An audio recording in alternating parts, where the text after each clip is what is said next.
is just an average 14-year-old boy who has been living with his foster parent, Yukim, for the past 2 years after his parents died in a village car crash outside Tokyo.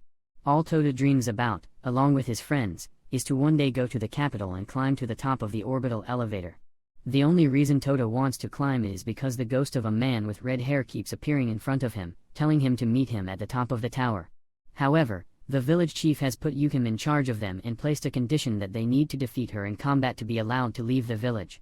So every day, Toda and his friends try to gang up on Yukim, but she always wins by using her magical powers.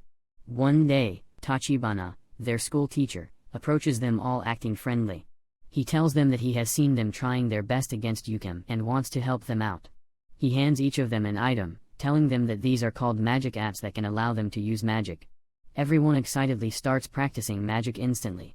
Toda, however, is unable to use magic at all. Tachibana tells him that it is okay because some people have no affinity for magic. He hands him a bracelet, telling him to give it to Yukim as it will seal her powers for a bit. Toda excitedly runs home and hands Yukim the bracelet over dinner. The next day, as Toda tries to run to the agreed-upon ambush point, his friends go ahead and teleport to Yukim without him.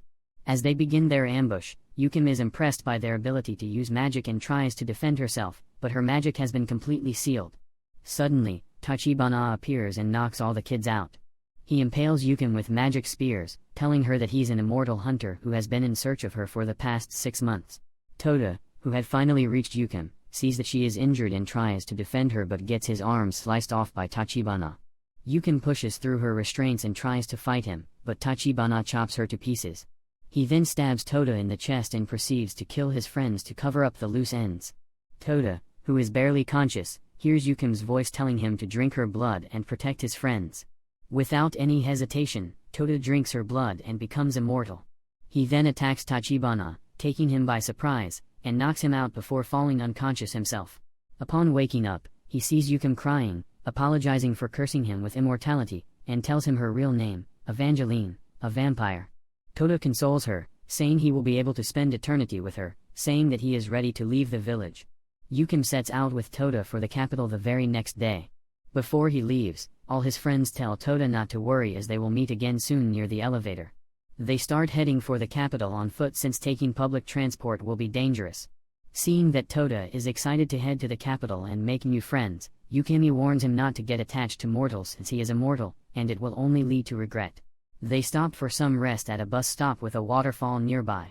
Toda tells Yukim that he's going for a dip and heads straight for the waterfall where he accidentally runs into Kuramaru taking a bath. At first, Toda thinks that he is a girl after looking at his beautiful face, but Kuramaru knocks some sense into him for not having common decency. Toda decides to befriend Kuramaru despite his protests as they both head back to the bus stop. When Toda asks about him, Kuramaru tells him that he's from the Orbital Tower and that he has been outcast from his family until he hunts down a certain vampire called the Dark Evangel. Yukihime suddenly appears, telling Toda that she found a hot spring nearby that they should visit. Before Toda can introduce Kuramaru, Kuramaru draws out his sword and attacks Yukihime, who easily blocks it, takes a step back, and tells her that he is from a clan tasked with killing immortals like her. He attacks Yukim again, but she rips through Kuramaru's chest with her bare hands. After a brief moment, Kuramaru gets back up again, making Toda realize that he is an immortal as well. Yukihime laughs, telling Kuramaru that if he manages to beat Toda, she will fight him again. Kuramaru agrees to it, and he and Toda begin to fight. No matter how much he tries, Kuramaru is unable to land a solid hit on Toda. He manages to slice Toda's head off, but Toda quickly grabs it midair and reattaches it, throwing him off. He then throws a single punch at Kuramaru, knocking him out. When Kuramaru wakes up, Toda tells him that he's going to be his friend since he won. He tells Kuramaru they can travel with him as long as he likes and train under Yukim until he is strong enough to challenge her again. Not having any other option, Kuramaru decides to join them. The three of them head off toward the capital again. Toda tells them both that he is thinking of starting an organization of immortals who volunteer to help people out, making Yukim laugh. Suddenly, hundreds of cars appear before them. Men start to jump out of the car and quickly greet Yukim for finally returning to them. Yukihime turns back to a confused Toda and tells him that she and her friends already made such an organization called Yukolder. As they head off to the Yukolder base, one of Yukim's subordinates, Yuk number 4, Karen Yuki, tells Yukim that she has wasted the last 2 years looking after Toda and is angry that she shared her blood with him. Yukihime just blows off her rants and tells her to get along with him. When they finally reach the base, both Toda and Kuramaru are tasked with landing one hit on a member from Ukeholder before they can officially join before sundown in 7 days. Toda's opponent is Makabe, while Kuramaru's is Karen. They both start instantly but are too weak to fight against them. For the next few days, both Toda and Kuramaru try their best to fight against Makabe and Karen while getting to know everyone else on the base, including Shinobu Yuki, a human maid, and Jinbei Shishido, Yuke No. 2, in an underground cave. Seeing that they are in need of help, Jinbei agrees to train them for a few days so they can hold up against the other members. Jinbei tells Toda that he needs a weapon and shows him the gravity sword, which is stuck in a rock, and tells him to try and take it. Toda tries to pull the sword out, but it does not move an inch.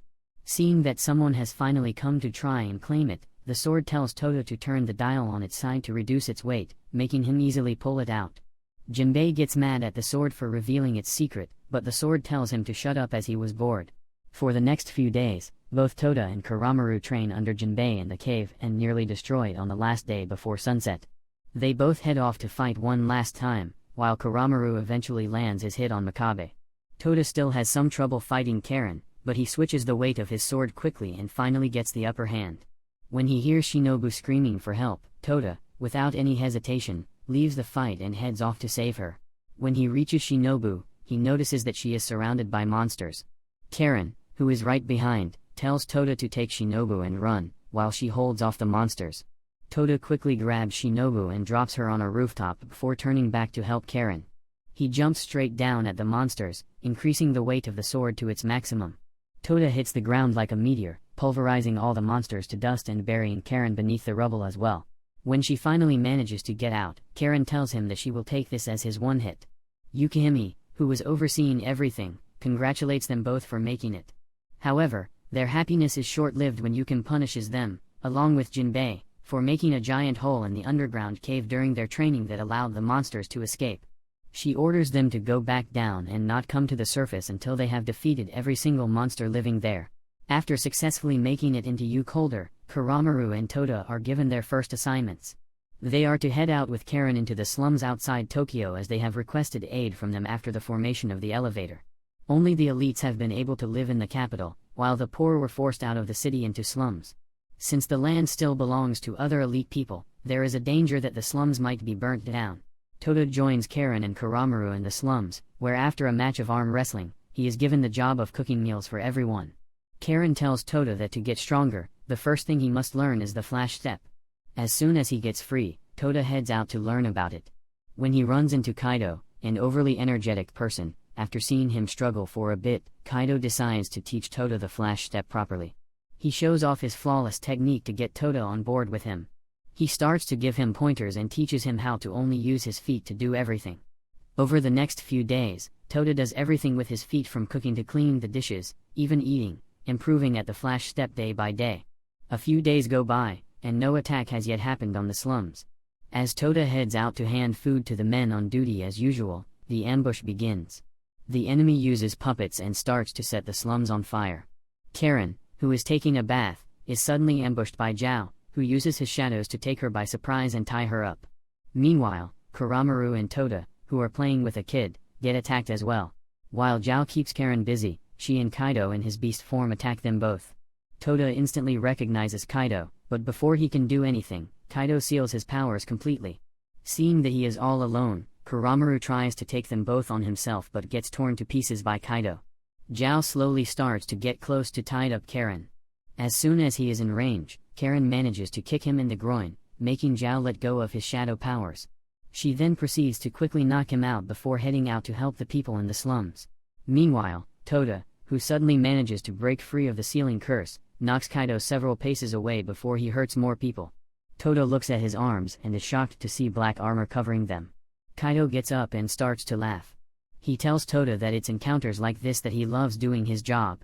Without any hesitation, he uses his flash step to punch Toda, but Toda does the same. They both lock into a fierce battle. Kaido is surprised that Toda was just a beginner a few days back but now can keep up with him. However, Kaido manages to put his arm through Toda's chest, crushing his heart. A dark aura suddenly erupts around Toda, giving him immense power and taking over his mind. She instantly recognizes it as Naibi's power and tries to step in, but Karen suddenly appears and stops him.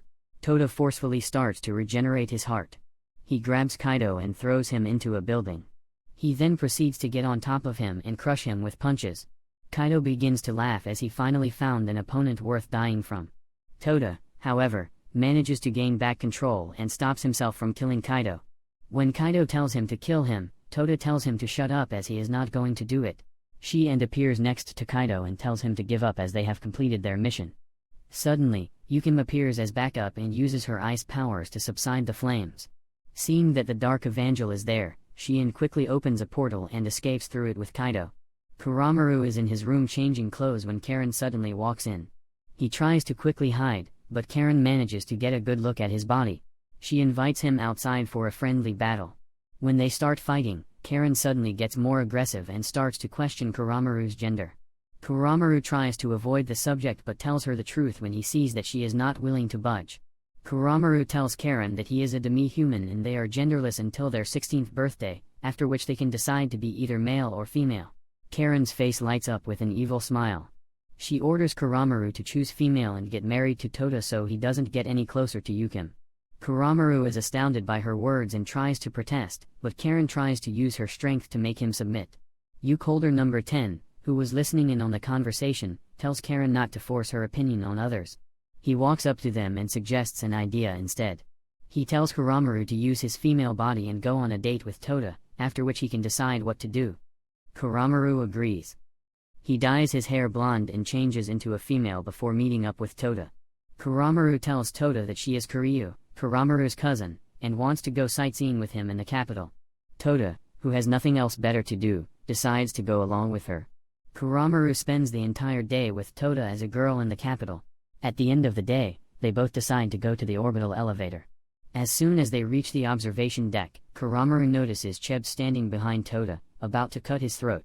Tota immediately senses his presence and tries to defend himself, but Kuramaru quickly ties him up and captures him in his shadow. Kuramaru tries to help Tota, but gets overpowered by another man who suddenly attacks him. Kuramaru decides that it doesn't matter if he's a boy or girl, as long as he is Tota's friend, it is enough for him. He reverts to his male form, taking the enemy by surprise, and manages to free Tota. The police start to arrive, and seeing that they are out of options, the attackers quickly flee. When Tota regains his senses, he asks Kuramaru about Kiryu, and he tells him that he teleported her somewhere safe and that he doesn't have to worry about her. Kuramaru and Tota run into Karen and Iku on their way back to headquarters from the capital. Tota quickly recognizes Iku as the kid who is always playing in the sand. After Iku introduces herself, Karen asks Tota to have a private word with him. She takes him to an empty alleyway and tries to beat him up, saying that he failed to protect her 6 times, confusing Tota. He barely manages to say anything when Sho suddenly appears behind Karen and slices her throat. Tota tries to chase after him, but Kuramaru stops him, telling him to grab her hand. As soon as he grabs her hand, Tota is teleported back in time to the headquarters. She explains to him that she can revert time after dying and take anyone with her as long as she is touching them. She takes Tota along with Karen and Iku to the capital. Both Karen and Iku are confused to see Tota, as he had just gone to the capital with Kuramaru. They both wait throughout the day, letting it play out as it should before finally entering the abandoned alleyway again. Just like before, Sho appears to kill Karen, but this time Tota is ready. He uses the gravity blade like a bat, throwing Sho out of the city. Karen tells Tota that he will be kidnapped. She tells him that in the original timeline, after they met, there was an explosion at a subway station where Tota was captured by Fate of Vronkus, one of the most powerful mages, while all others were killed. The others who had followed Karen and Tota learn about what is going to happen and decide to help out. Karen tells everyone that Yukim had given them the order to capture Fate as they know when and where he will appear. All they have to do is to get her close to him so she can touch him before she kills herself and takes him into a cell beneath headquarters. Everyone gets ready and sets up an ambush for Fate as soon as he appears. Tota suddenly calls everyone to cancel the attack as his friends from the village are here and are right behind Fate. Tota suddenly gets a video message from Yukim telling him that Fate knows his grandfather, but he must not trust him at any cost. As Tota meets up with his friends from the village, Iku gets ambushed by Fate's maid. Fate casually walks up to Tota and takes his friends hostage, telling him to come with him or the lives of everyone here will be in danger. Tota thinks for a moment and starts shouting that this man has a bomb, making everyone at the station panic and run. Karen and Tota quickly jump at Fate, the maid. Seeing Fate in danger, she runs to his side, but he blocks it with a barrier. Kuromara, who is busy fighting more Fate's men, tosses his curia at Fate, but she turns into stone before she can kill herself. A timer appears on everyone's hands, telling them to stall Fate, making them realize that Kiryan is trying to break the curse she's under. Karen takes Kuryad and goes to help out Kuromura. Meanwhile, Iku tries to keep the maid busy so that Tota can keep Fate busy. Tota manages to grab Fate and Kirya's hand as soon as the timer runs out, signaling everyone to get in. Fate has no time to react, and the next thing he knows is that he is in a cave under Yukith Holder, with Yukima standing in front of him. Fate assesses his situation and tells Yukim that his odds are not that great for taking them all on, so he will give them each one question in return for his safe release. Haiku asks the first question. He asks why he needs Tota. Fate tells him that he wants to use him to save his great-grandfather, Maggie Springfield, who is still alive, shocking Tota, as Yukima told him that he died 20 years ago. Next, Kuromura asks if saving Nagi is a matter of utmost importance that needs to be done right away. Fate is surprised by his intelligent question and tells him that it can wait. Toto is next. He asks if Fate killed his parents 2 years ago, and he tells him that he did, making him get mad with anger. Suddenly, a hologram of Negi appears, surprising everyone. He begins to directly communicate with Tota. He tells him that Fate isn't telling the truth. Yukihime tells Kuromara telepathically that there is something on Tota that is letting this hologram appear. She orders him to quickly destroy it. Kuromaru quickly moves behind Tota and breaks a small rune that is on his shoulder, destroying the hologram. Tota has so many questions. He keeps following Yukihime around, asking her about her grandfather, but she does not have the heart to tell him. Yukihime locks herself in her office so she does not have to face him anymore. After a while, Ayaka, an old school friend of Yukima, pays her a visit along with her maid and great-granddaughter Mizura. As Mizura runs off to find Tota and face him about his perverted father after the stories she heard from her grandmother, Ayaka sits down with Yukim to catch up. She is surprised at how young she still looks, despite taking aging pills to look old. They laugh over old stories of how everyone used to throw themselves at Negi Springfield, Tota's grandfather, despite him being just 10 years old. Yukihime tells Ayaka about the hologram she saw of Negi. She tells her that he was taken by the Mage of the Beginning 20 years ago on Mars. Ayaka tells her that she understands that Tota is growing up and now looking for his own journey, and that she's afraid that he might leave her. She tells her to cheer up and make the most of every moment. Later that day, Yukim finally gets the courage to talk to Tota. She tells him to come to the docks at sunset and meets him there in her original younger form, where she tells him the truth. She tells Toto that 20 years ago, his grandfather helped save humanity from an immortal mage who ended up possessing his body for 20 years. He has persevered and is holding off complete takeover, but she's afraid that he might have reached his limit. Both she and Fate are looking for ways to save him, but their methods differ. She also tells him that 2 years ago, a clone of Nagi called Totakemono was created. Tota was soaking in his room after finding out that he is a clone when Kuromuru cheers him up, saying that even though he is a clone, he is still Tota. Later that day, Tota visits the capital with everyone. Elsewhere, a martial arts tournament is being held. He tries to sign up, but the applicants are already full. He decides to look around the festival with misery when Ayaka calls him out and takes him to the school where his father used to teach them. He enters the school and meets with a ghost named Seo and with Mana. They barely get to chat when Mana gets a call that 2 contestants have dropped out since 1 seat was already taken. Mana allows Tota to fight. Tota enters the tournament, where his opponent is Tina. Tota looks forward to a clean game, but Tina appears oddly bloodthirsty. She easily overpowers Tota and pins him to the ground using magical spears. Suddenly, Negi appears in front of Tota before he can lay a hand on him. Yukihime destroys the barrier around the arena and drops in with Kuromaru, Kirya, and Kara to help him out. Yukihime tells everyone to be on guard as Negi is not alone. Yui and Odoka are with him, along with Jack Reagan, all of whom are formidable opponents. Yui tries to lure Tota to Negi's side, telling him that he is just a clone that was created for Nagi's sake and his life is not his own. There have been other clones as well, but only he has been somewhat successful. Before Tota can reply, a portal appears behind him and he gets sucked into it. When he opens his eyes, Tota is greeted by Iman, a creator of the gravity sword. He tells Tota that he is Yukim's old friend, but he is helping Maggie now, and his role is to convince him to join them. Emma starts to show Tota memories of Yukima. He shows him how she first met Nagi, who saved her life. After that, She kept following him around everywhere as she was in love with him. 15 years later, she met Nagi's son, Nagi, at the academy in the capital and fell in love with him as well. Yukihimi's happy memories suddenly disappear as the Mage of the Beginning manifests in front of Toda. Emma suddenly impales herself to stop him from moving, but Toda still manages to grab Yukima's hand, making her real self enter the dream realm as well. After Yukim gets her bearings, they both try to fight the Mage of the Beginning, but she starts to overpower them. She conjures mirages of both Magi and Maddie, throwing Yukima off her game. Toda is creeped out by her and tells her that she's a fast little woman going after the whole generation of the family. Yukima snaps at him, telling him that she has only loved 3 men in 700 years, and that makes her look quite faithful, creeping Toda out even more. Suddenly, the memory dream world gets blown away by Asuna, Toda's grandmother. Yukihimi is shocked to see Asuna there, as she should be on Mars. Asuna tells her that part of her consciousness was inside Toda, and she slipped out when the maid tried to twist it. She tells her not to worry, as her real body is still on Mars. Toda looks at the ground and sees Kuromara, Kirik, and Carvin lying there as well. Asuna grabs everyone's attention and tells them that only 0.62 seconds have passed in the real world before she sets all of them free. She's going to tell them the weaknesses of every opponent they are about to face. Outside, she quickly casts a barrier to stop the mage from listening in and explains to everyone what they need to do. She also tells Toda to hold off Magi for 37 seconds, after which the dormant power inside him will manifest. Asuna tears the dream with a single swing of her sword, and they quickly set their plan into motion, targeting everyone according to their weaknesses, as the others keep the enemies at bay. Toda heads straight for Negi, but he disappears and attacks Toda from behind. Toda tries to hold off his attacks but fails to do so. Suddenly, Fate appears to lend Toda a hand, along with Yukima.